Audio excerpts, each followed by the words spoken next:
Assalamualaikum warahmatullahi wabarakatuh.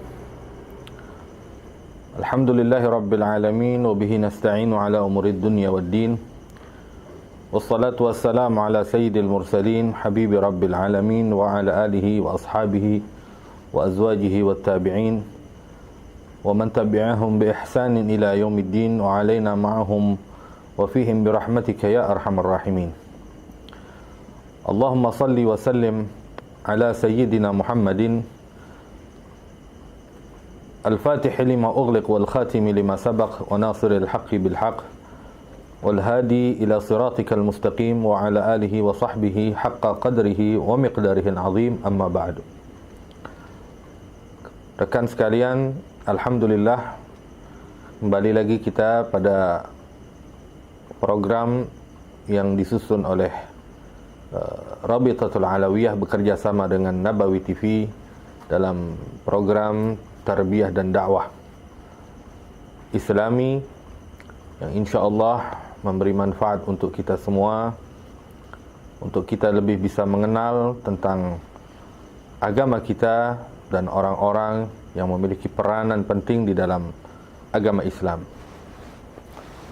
Kali ini kita sama-sama mencoba untuk sedikit mengupas dan jauh lebih mengenal tentang sosok wanita termulia di dalam Islam, yaitu Sayyidatuna Khadijatul Kubra.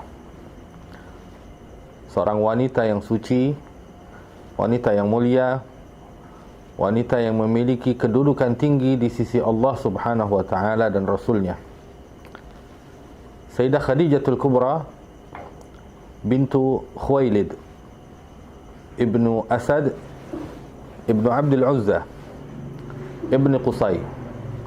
Nasab beliau bertemu dengan nasab baginda Rasulullah sallallahu alaihi wasallam pada kakek Rasulullah, Qusay bin Kilab. Sayyidah Khadijah dilahirkan kurang lebih tahun 15 tahun sebelum Amul Fil atau terjadinya peperangan gajah. 15 tahun sebelum Amul Fil lahirlah Sayyidah Khadijah, dan beliau tumbuh di bawah didikan orang-orang mulia, terhormat, terjaga. Bahkan Sayyidatuna Khadijah pada masa itu dikenal dengan gelar At-Tahirah. Belum ada Islam saat itu, tapi Sayyidah Khadijah sudah digelari oleh mereka, wanita-wanita yang ada, bahkan kaum-kaum pria Quraisy dengan gelar At-Tahirah, yang berartikan wanita suci. Bahkan dalam setiap aktivitas mereka, dikarenakan Sayyidah Khadijah merupakan seorang saudagar wanita, mereka seakan-akan selalu menyebut, kami baru saja berniaga, kami baru saja membeli, kami baru saja berurusan dengan At-Tahirah. Ikhwani rahimakumullah, Sayyidah Khadijatul Kubra memiliki peranan penting di dalam syariat Islam, di dalam pergerakan dakwah Nabi kita Muhammad sallallahu alaihi wasallam. Jauh dari sebelum datangnya Islam, Sayyidah Khadijah mendapatkan petunjuk dan terpilih menjadi orang yang bisa menjadi pendamping untuk lebih dekat mendampingi Rasulullah sallallahu alaihi wasallam. Saat itu Sayyidah Khadijatul Kubra, dikarenakan beliau adalah wanita yang kaya, saudagar, orang-orang Quraisy memiliki kebiasaan berniaga, berdagang. Di antara mereka ada yang bepergian di saat musim dingin dan juga musim panas, sebagaimana Allah gambarkan di dalam Al-Quran. Bismillahirrahmanirrahim. Li'ilafi Quraisyin ilafihim rihlatash shita'i was-sayf. Sayyidah Khadijah termasuk wanita yang memiliki perniagaan. Namun kebiasaan orang-orang Quraisy untuk berpergian ke negeri Syam, ke negeri Yaman untuk berniaga, tidak pernah satu kali pun Sayyidah Khadijah ikut bersama mereka. Namun Sayyidah Khadijah memperkerjakan orang dan bekerja sama dengan orang-orang yang ada saat itu untuk bisa membawa barang dagangannya dengan sistem murabahah ataupun berbagi hasil dan sebagainya. Sampai saat ketika Sayyidah Khadijah datang waktu untuk orang-orang Quraisy bepergian menuju Syam untuk berniaga, Sayyidah Khadijah mengumumkan seperti biasa bahwa siapa yang ingin berdagang, siapa yang ingin bekerja sama dengannya, maka dia akan memberikan hasil sesuai perjanjian yang nanti beliau tetapkan. Berita ini sampai kepada paman Rasulullah SAW, Abu Talib, yang akhirnya Abu Talib mengundang Rasulullah. Saat itu beliau masih berusia 25 tahun. Beliau belum menikah saat itu, dan Abu Talib berkata kepada keponakan tercintanya Rasulullah SAW bahwasanya Khadijah bintu Khuwailid seperti biasa mencari orang untuk bisa dia percayakan membawa perniagaannya, membawa barang dagangannya untuk pergi ke negeri Syam, yang nanti hasilnya akan dibagi sesuai perjanjian. Dan kalau seandainya kau berminat, pasti dia akan menerimamu dikarenakan kejujuranmu, dikarenakan kecerdasanmu. Oleh karena itu, akhirnya singkat cerita Rasulullah SAW pun tertarik. Walaupun saat itu paman beliau merasa takut dikarenakan kejadian yang pernah dialami Rasulullah SAW saat beliau pertama kali pergi ke negeri Syam bersama pamannya, dan saat itu beliau masih berusia kurang lebih 10 tahun. Dan akhirnya ketika Sayyidah Khadijah mengetahui bahwasanya Rasulullah saat itu, Nabi kita Muhammad, menginginkan untuk mendapatkan bagian agar bisa membawa barang dagangan Sayyidah Khadijah, dan mendengar hal ini, Sayyidah Khadijah sangat senang sekali karena Rasulullah saat itu dikenal dengan gelar Al-Amin. Tidak ada orang lain. Bahkan Sayyidah Nafisah pernah meriwayatkan bahwa saat itu di kalangan orang-orang Quraisy tidak ada satupun lelaki yang dikenal dengan gelar Al-Amin kecuali Rasulullah SAW. Itu Al-Amin berjalan, Al-Amin baru saja lewat, Al-Amin baru saja pergi. Seperti itulah keadaannya.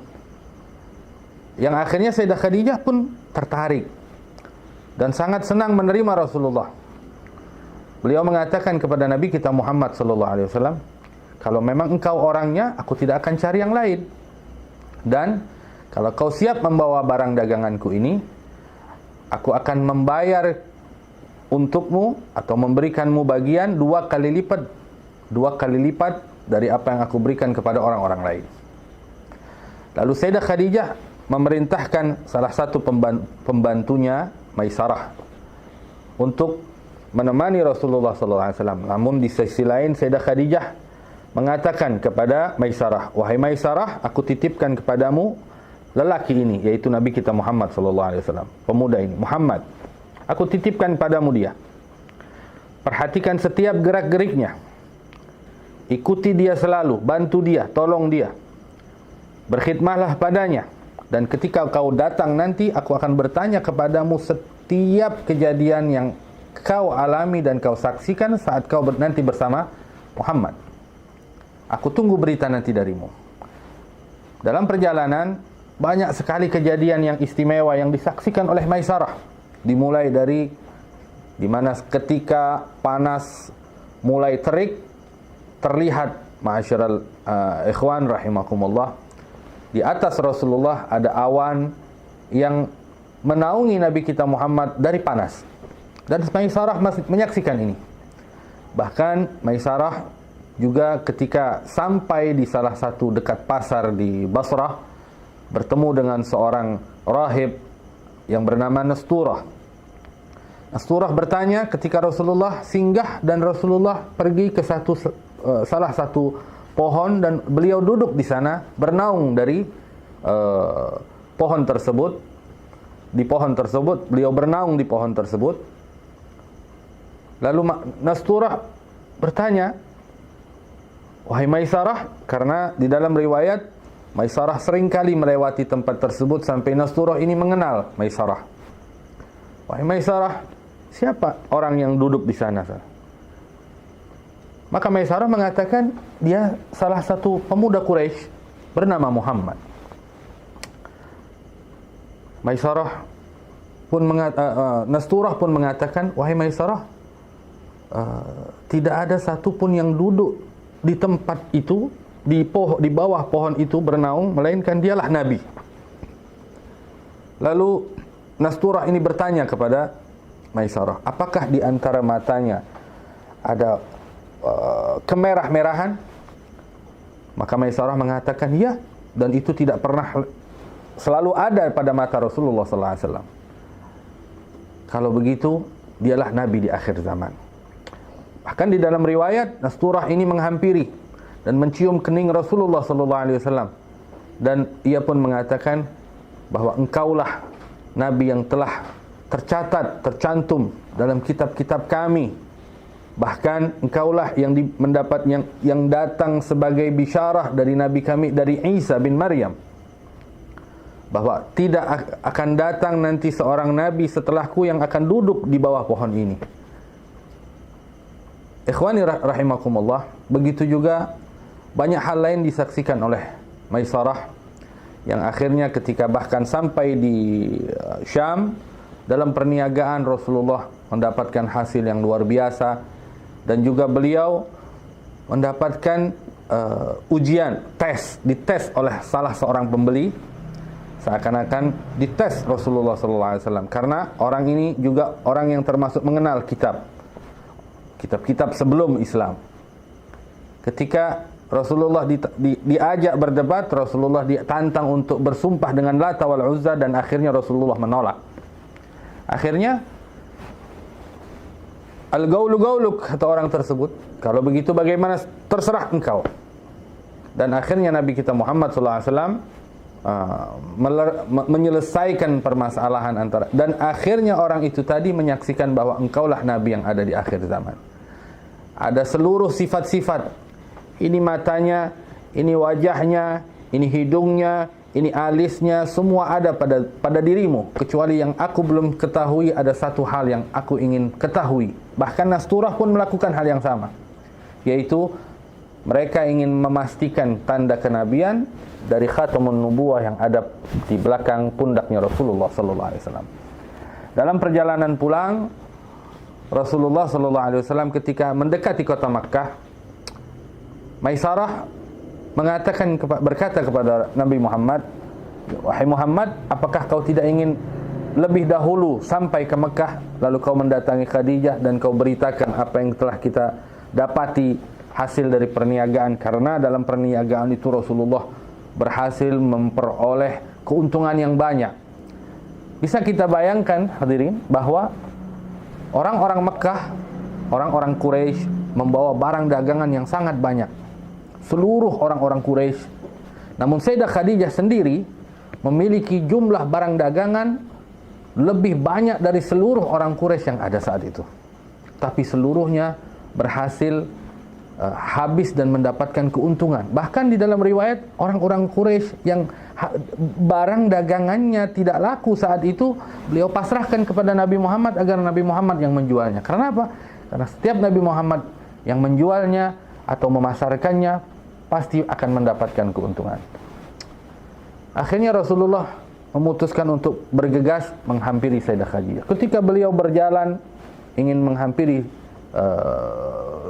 Sayyidah Khadijah saat itu ada di atap di rumahnya bersama wanita-wanita yang ada saat itu, rekan-rekan kerabat Sayyidah Khadijah, melihat ada seseorang yang berjalan di atas untanya dan dinaungi oleh dua sosok seakan malaikat yang menaunginya dari panas. Mari coba lihat itu siapa? Sampai akhirnya datanglah Nabi Muhammad ingin menghampiri Sayyidah Khadijah dan memberitakan apa yang telah beliau dapatkan dalam perniagaan. Tapi Sayyidah Khadijah seakan-akan menolak dengan berkeinginan memastikan siapa orang tadi yang betul-betul mendapatkan naungan dari atas, dari sosok yang melindunginya. Akhirnya Rasulullah keluar lagi dan Sayyidah Khadijah bergegas naik lagi ke atap dan memastikan, oh ternyata betul bahwa dialah Muhammadlah orang yang mendapatkan naungan dari dua sosok yang bisa menaunginya dari kepanasan. Melihat keajaiban ini, Sayyidah Khadijah tambah tertarik dan tambah memiliki keyakinan kepada Nabi kita Muhammad SAW. Yang akhirnya ketika datang Maisarah menceritakan seluruh kejadian. Namun sebelumnya Sayyidah Khadijah bertanya, "Wahai Maisarah, apa yang terjadi? Aku melihat tadi dia datang begini dan begini dan begini, ada dua malaikat yang melindungi, ada dua sosok yang melindunginya dan sebagainya." Maisarah mengatakan, "Wahai Sayyidati, wahai tuanku, aku menyaksikannya setiap hari selama perjalananku, 1 bulan pergi, 1 bulan pulang. Setiap hari aku menyaksikan, setiap saat, bahkan seorang rahib, Nasturah dan sebagainya di sana dan di sini ceritakan semua hal." Yang akhirnya itu juga membuat Maisarah sendiri jatuh hati kepada Rasulullah SAW dan memasrahkan dirinya untuk siap berkhidmah kepada Rasulullah selama perjalanan. Singkat cerita, tambah kecintaan, mulailah datang rasa keinginan Sayyidah Khadijah. Bahkan keinginan ini sudah tercatat dan Allah Ta'ala yang telah mencatatnya. Yang akhirnya ini menjadi dorongan untuk Sayyidah Khadijah meminang Nabi kita Muhammad SAW. Dan Sayyidah Khadijah mengutus seorang, yaitu salah satu saudarinya, untuk menghampiri. Saat itu Rasulullah sedang berjalan dengan Sayyidina Ammar bin Yasir untuk memastikan, kira-kira temanmu ini mau menikah apa tidak. Saat itu Ammar bin Yasir dipanggil, tanyakan kepada kawanmu itu, yaitu Muhammad. Rasulullah menunggu di sini. Apakah dia ada ketertarikan ingin menikah? Maka Ammar bin Yasir pun mengatakan, aku akan tanyakan padanya. Dengan siapa dia kira-kira menikah? Dengan Khadijah. Datang kepada Ammar bin Yasir. Ammar bin Yasir datang kepada Rasulullah SAW, lalu mengatakan bahwa tadi wanita itu menanyakan begini dan begitu. Lalu Rasul mengatakan, kalau urusan menikah aku akan tanyakan dan aku akan musyawarah dengan paman-pamanku. Mendengar hal ini, Sayyidah Khadijah mengutus Sayyidah Nafisah binti Munyah untuk mendatangi langsung Rasulullah SAW dan menanyakan hal yang diinginkan oleh Sayyidah Khadijah. Yang akhirnya Rasulullah SAW mengatakan, aku bukan tidak ingin menikah, tetapi apa yang aku bisa jadikan modal mahar dan sebagainya untuk pernikahanku? Aku bukan orang yang punya dan aku tidak memiliki apa-apa. Lalu Sayyidah Nafisah mengatakan, bagaimana kalau seandainya kau mendapatkan seorang wanita yang tidak membutuhkan semua itu? Rasulullah bertanya, siapa dia? Khadijah. Kalau begitu akan aku musyawarahkan dengan paman-pamanku.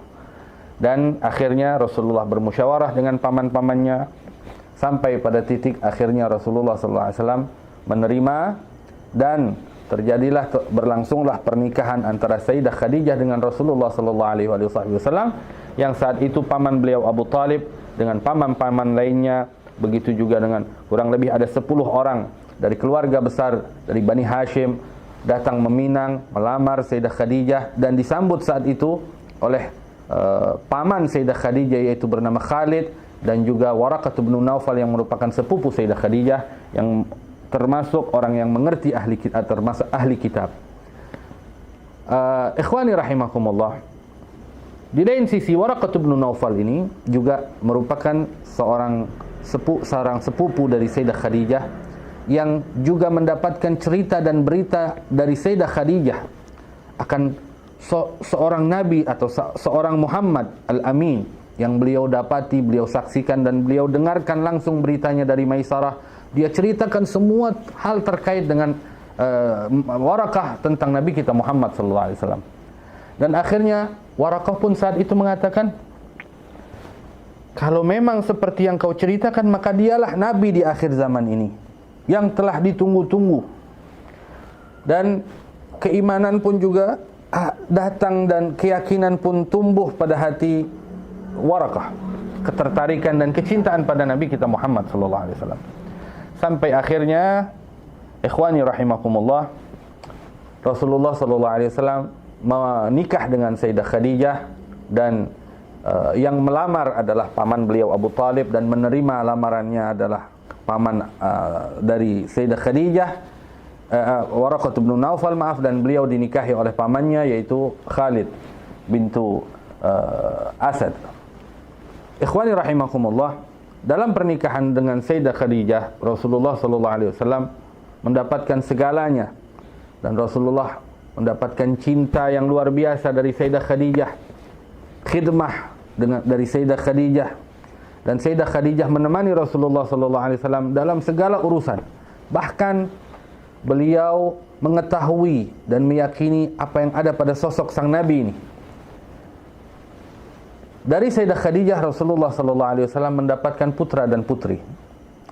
Di antaranya yang pertama, Rasulullah mendapatkan putra yang bernama Al-Qasim, dan juga setelah beliau Sayyidah Zainab, dan seterusnya sampai Rasulullah sallallahu alaihi wasallam mendapatkan juga putra-putri yaitu Abdullah, dan Abdullah ini mendapatkan gelar atau digelar dengan At-Thayyibut Tahir karena beliau lahir setelah datangnya Islam.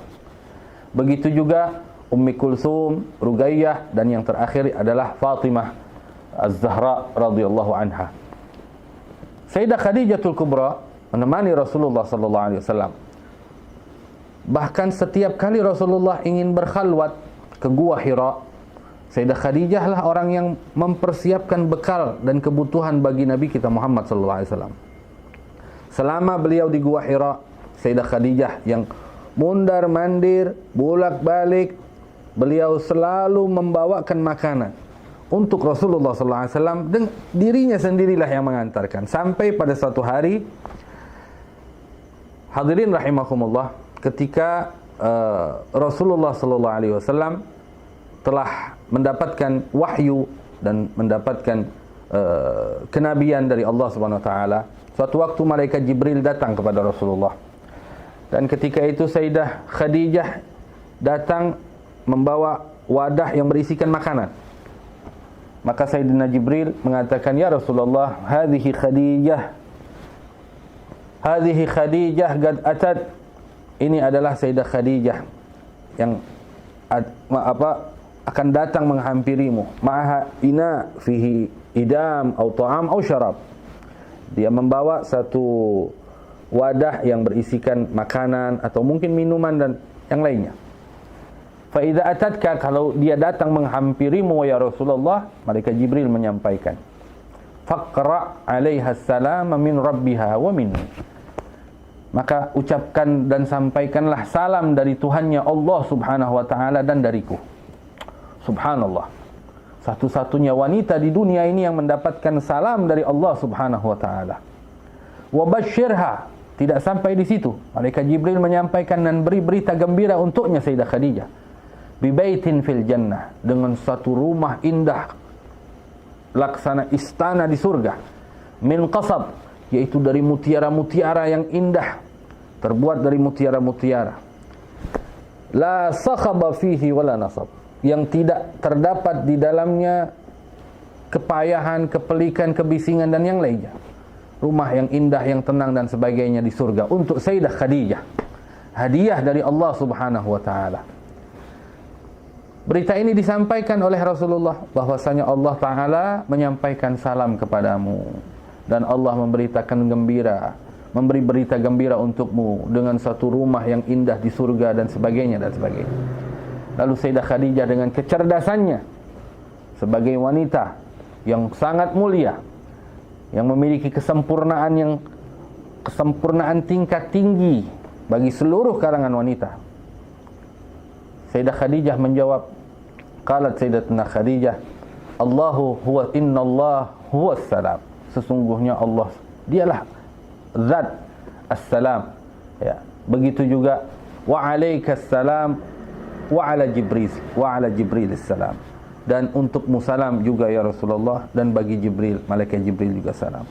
Hadirin rahimakumullah, ikhwani, Sayyidah Khadijah, wanita yang kalau kita ingin bicarakan tentang keistimewaannya, kelebihannya, kesempurnaannya, kesuciannya, tidak akan sampai batas waktu.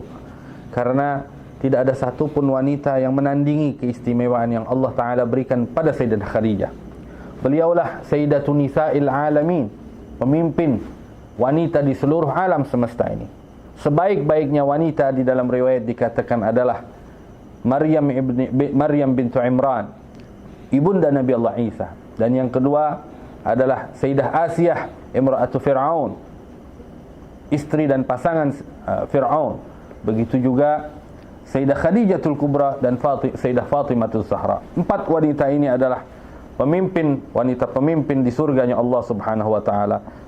Wanita mulia yang memiliki kedudukan tinggi di sisi Allah Subhanahu wa taala. Dan Sayyidah Khadijah radhiyallahu taala anha lebih kita ungguli pastinya dibandingkan segalanya, dikarenakan kedekatannya dengan Rasulullah sallallahu alaihi wasallam. Terpilih menjadi wanita yang pertama kali beriman kepada Allah taala, beriman kepada Rasulullah. Orang pertama yang memeluk keimanan, memeluk Islam adalah Sayyidah Khadijah. Yang pertama mempercayai dakwah Nabi kita Muhammad adalah Sayyidah Khadijah. Beliau yang mendapatkan gelar At-Tahirah dari sebelum datangnya Islam. At-Tahirah dalam arti kesucian seperti yang tadi telah kita sampaikan. Sampai diriwayatkan bahawa Sayyidah Khadijah telah mengenal khimar, telah mengenakan pakaian yang tertutup bahkan sebelum adanya syariat Islam. Rapih, auratnya rapi, tertutup dan sebagainya, akhlaknya yang ramah, mulia dan sebagainya. Inilah Sayyidah Khadijatul Kubra yang pantas bagi seluruh wanita Islam condong untuk jauh lebih memilih Sayyidah Khadijah sebagai contoh utama dalam kehidupannya. Bagaimana kehidupannya dengan rumah tangganya, dengan suaminya, bagaimana dia dengan anak-anaknya. Ikhwani rahimakumullah. Dan sampai pada masa setelah datangnya syariat Islam di tahun ke-10 dari kebangkitan Rasulullah sallallahu alaihi wasallam, sampailah Sayyidah Khadijah pada saat di mana ia dipanggil oleh Allah Subhanahu wa taala, tepatnya di bulan Ramadan seperti kita berada saat ini, dan dikatakan beliau wafat kurang lebih di hari ke-11 dari bulan Ramadan. Bahkan di antara keutamaan yang Allah Ta'ala berikan padanya, sampai saat ini setiap orang terus memuja, memuji, memuliakan Sayyidah Khadijatul Kubra, mengagung-agungkan beliau, dikarenakan beliau adalah orang yang sangat dipuja dan dipuji oleh Rasulullah sallallahu alaihi wasallam, yang diagungkan oleh Allah Subhanahu wa taala. Bahkan As-Sayyidul Imam Muhammad bin Alawi bin Abbas Al-Maliki menyusun satu karangan yang beliau namakan Al-Bushra, yang di dalamnya menceritakan tentang manaqib indah dari Sayyidah Khadijatul Kubra. Dan sampai detik ini manaqib tersebut selalu dibacakan, terkhusus di hari wafatnya beliau, tepatnya di bulan suci Ramadan ini, di mana-mana, baik di negeri kita di Indonesia, bahkan di seluruh tempat-tempat yang ada yang mengenal manaqib tersebut. Beliaulah Sayyidah Khadijah yang termulia. Mudah-mudahan kita semua mendapatkan selalu keridhaan dari Allah Subhanahu wa taala, dan kita mendapatkan rezeki dari Allah untuk bisa lebih dekat dengan orang-orang mulia yang dimuliakan oleh Allah taala. Hadirin rahimakumullah, dan kita berharap mudah-mudahan seluruh wanita-wanita yang kita miliki, dari istri kita, adik perempuan kita, saudari-saudari kita, anak-anak kita semua bisa mencontoh sosok mulia Sayyidah Khadijah, sehingga nanti insyaAllah mereka akan berkumpul di akhirat bersama Sayyidah Khadijah Kubra.